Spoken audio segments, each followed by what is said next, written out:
Jaguars.com coverage of the 2021 NFL Draft on Friday is presented by Bono's Pit Barbecue.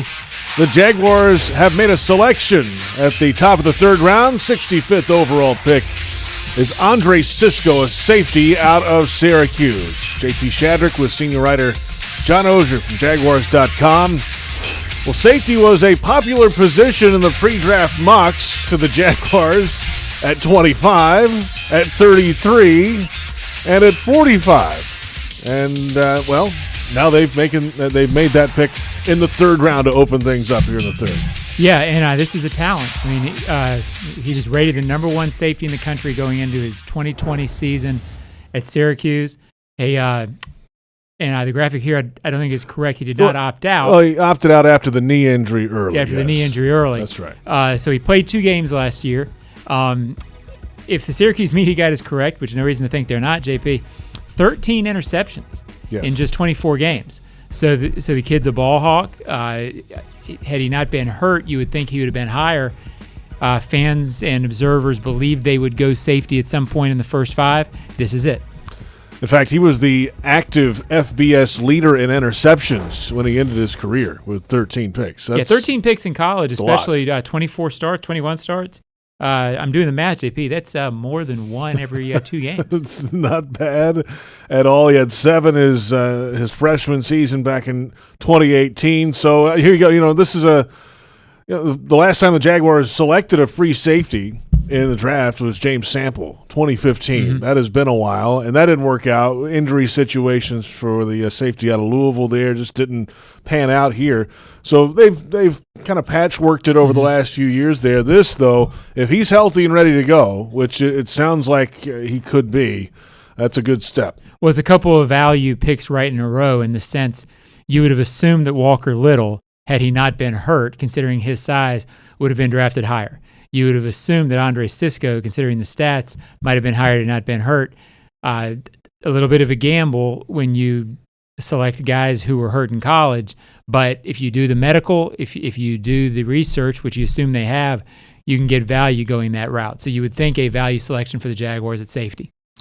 Coming up, we'll have Urban Meyer in the press conference room here at TIAA Bank Field, and we will show that to you live. You will hear the Jaguars head coach after the Jaguars make the pick with the 65th overall pick, the safety Cisco out of Syracuse. All ACC second team his sophomore year, and as you said, John, 2 starts last year. And it was a freak injury before a football game against Georgia Tech where he ran into a teammate during warm-ups. And that was it. He declared for the draft following that injury. And he was already starting to make some waves early in that season, the first 2 games, and just the freak injury and ended his run in Syracuse. Yeah, safety top of the third round. This is a position where historically you expect this to be a starter. I don't know about immediate starter because competition will have to play out, but this should be a front line, the 5th of 5 front line players they drafted over the weekend. I keep going back to the production, JP. Yeah. 13 interceptions. I believe it's 29 passes defensed in just 24 games.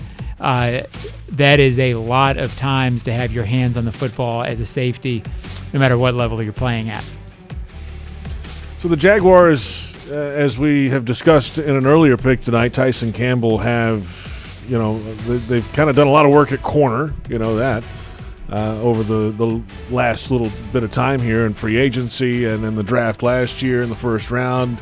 Let's go down the hall, and Urban Meyer, Jaguars head coach, will speak after the pick in the third round. Address the issue that is it obviously you need a tight end, and was the value just not there so far tonight? Yeah, we do need we're still looking around, but obviously Kyle Pitts is someone that you have to. I said, how do we get him? Trent looked at me like I had 5 heads, so that was going to be, you'd have to mortgage your future for that. But, that's something that was one that we have not addressed yet. Is it a question of value, not enough value at the time? Any chance that you might place a phone call from the Atlanta Falcons in pursuit of Hayden Hurst? There's some conversation, I don't know if it's necessarily that one, but there's some conversations going on right now about how to try to find a tight end. Where do you see Andre Cisco fitting in to the defense? Well, I'll tell you what, he's a guy that we just all fell in love with. Before that injury, I had Malik Hooker at Ohio State, and he's the best overlap player I thought in the draft. We used to call Reggie Nelson the eraser. You know, he makes a lot of things right. Best ball skills we felt in the back end of the draft, and a guy that we've had a couple incredible Zoom calls with him. Great background, great character, and if he wasn't injured, I think that was a value pick. So we're real pleased with that. Where do you see Tyson fitting in with the cornerback room? So Tyson, I've known Tyson sophomore year in high school, state champ in Florida. He was Surtain's teammate, wonderful family, played safety, very good tackler when you watch him blitz. So he's a versatile defensive back. So when you look at our corners and Tyson, you got these long 6-foot-plus guys that run 4.4, and he's physical. The flexibility that he will provide. He didn't play a lot of inside for Georgia, but he was a safety in high school, and like I said, I've known him a long time. And I actually heard on television, and we agreed at the assessment on television with that. He's so confident in his speed, he's never out of control, and we love that guy on film. Do you feel like he has the flexibility with his skill set to potentially play inside? Oh yeah. Yeah, that's one of the reasons we took him, that his flexibility is because you're going to get your best players on the field, and we're going to be, if we can hold up, we're going to play much more man coverage. That hurt the Jaguars last year. That was an area of need. We didn't play well in the back end of our defense, and you got Shaq, you got Tyson, and then you got Ray, and the safety position of Cisco to add to who we already have. With the way NFL offenses are starting to look more like college offenses, does it help that you've had to deal with those issues already in terms of how you staff your secondary? Yeah, no, Chris Ash, I brought him from college, and obviously we want to be it depends. You're playing the Titans, it's a completely different look of defense, and you're placing your spread team. So we'll be a 3-4 defense. But then when you see a nickel and dime situations, will be a 4-3, and that'll be where nickel and dime people, if you have those people that can play man coverage. If not, you can't play it. Urban, what's the confidence C.J. Henderson coming back from the surgery that he had? Oh, he's doing great. It's been very positive in all areas, and a wonderful guy, very talented guy, and he's doing very good. Expectation for him to be starting outside or inside? Yeah. What sold you on Walker Little since he's had? Yeah, great story there. He's he hadn't played in a long time. He was the #1 tackle coming out of high school. I remember him. He was very good before he got hurt early in the season, not this past year before, and then the Pac-12 canceled the season, and that's when he started training somewhere else. And we were kind of hoping he'd go play in the Senior Bowl so we could watch him, but we did a lot of intel. I know Coach Shaw fairly well, and you watch his athleticism and bendability for a big man. The tackle just position was very thin this year, and we need a backup left tackle, and he's again try to develop him at some point to become a starter. So we focused on him pretty early in the whole scenario. Urban, is it hard to pull the trigger on two guys who haven't played in a long time, Cisco and Little? And it goes against probably your nature? Very hard, and I needed help with that, to be quite honest. We had to do as much intel as we could.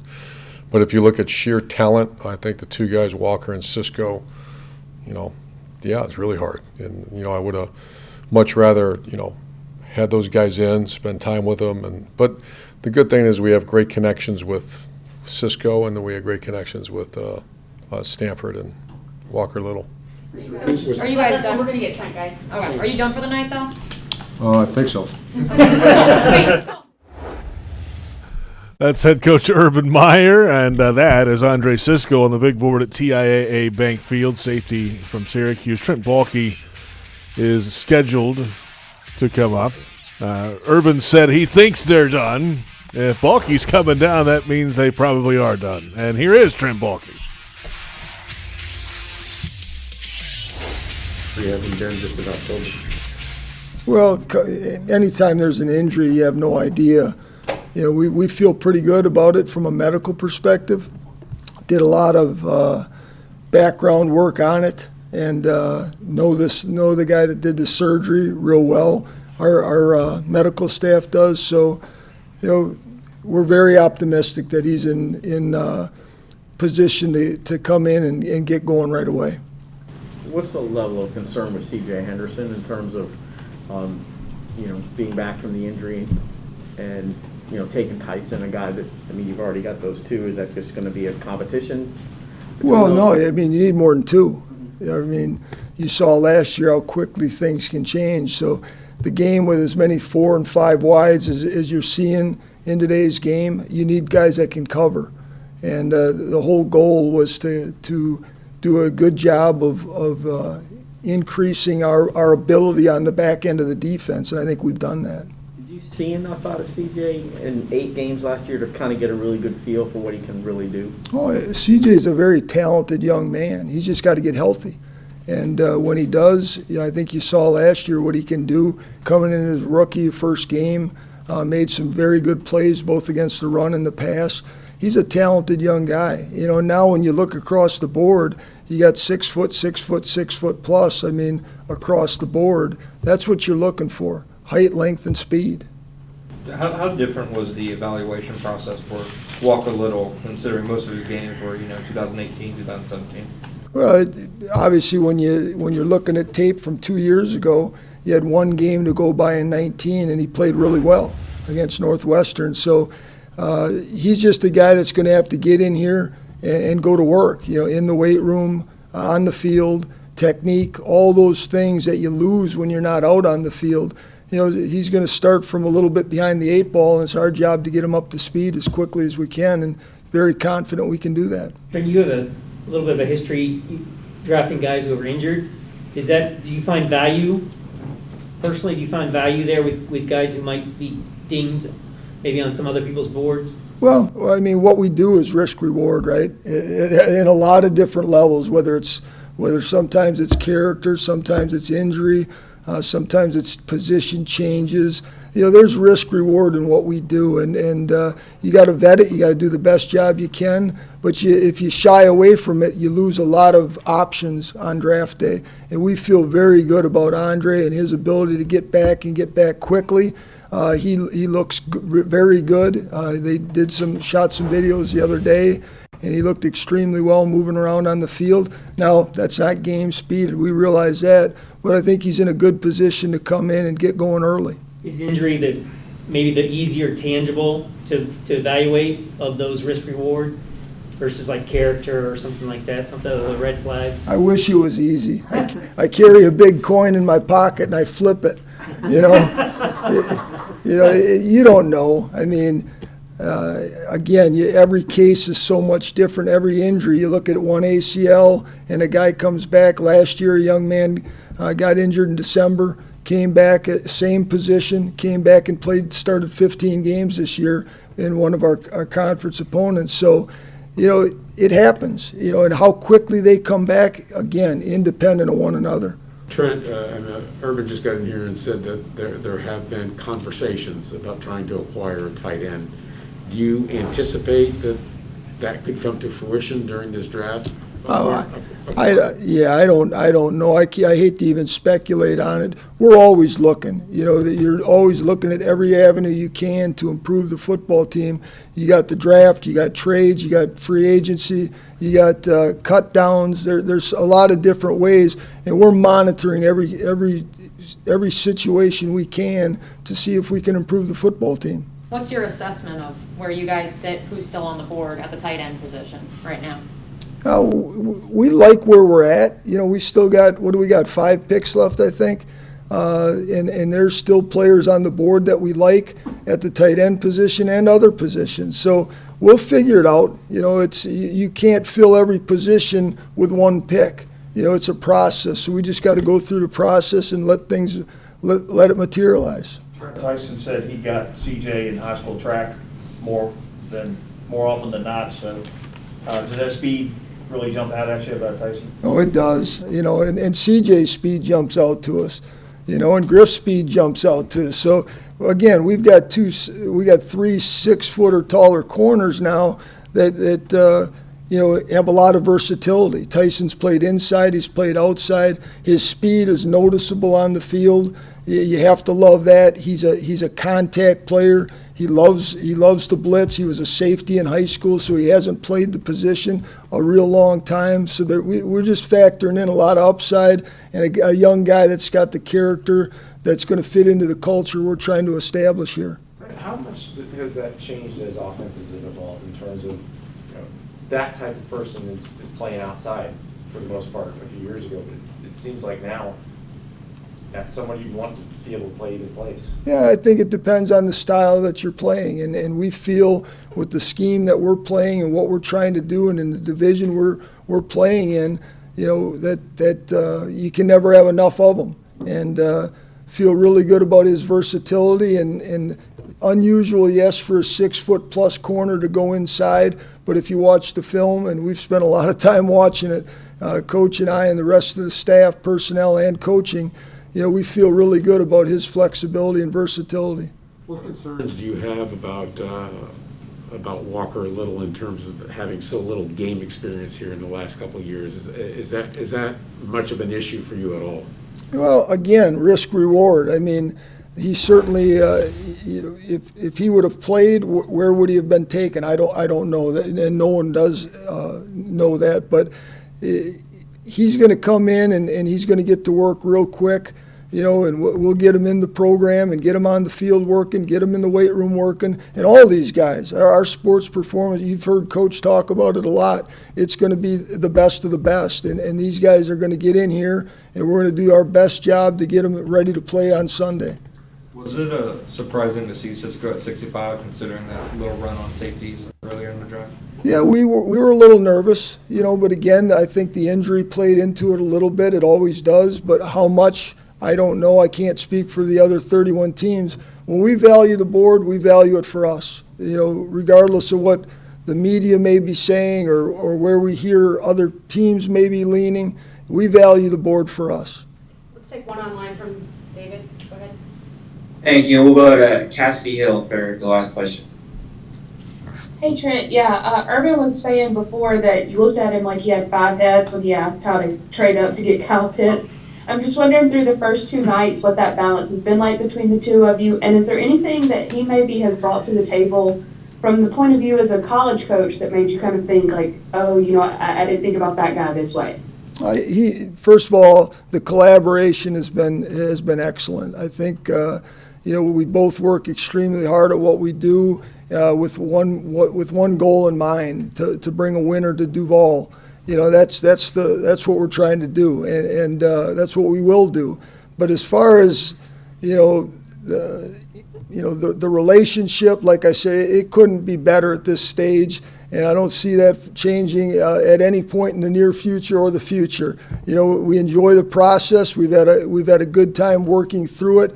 His understanding of what he's looking for from a culture perspective sets him apart. He really understands what he wants and how he wants this team to look.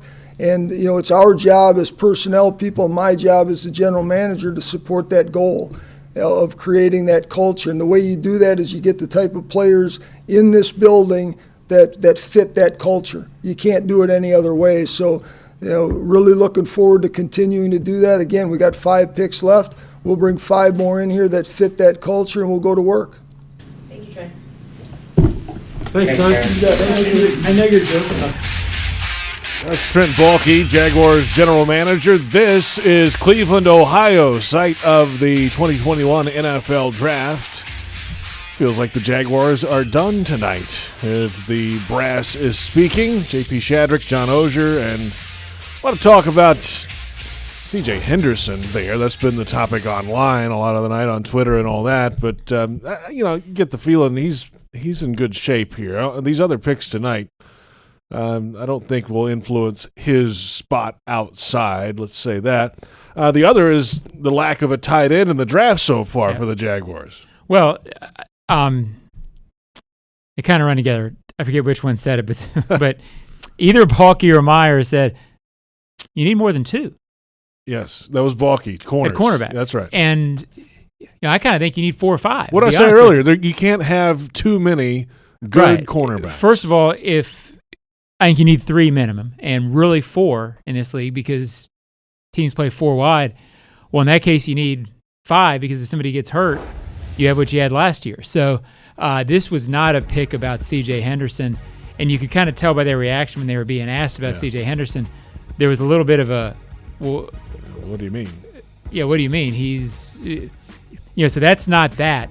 They believe that Tyson Campbell can play inside and can do a good job playing inside. So this was about getting the amount of numbers that you need to play secondary in the NFL.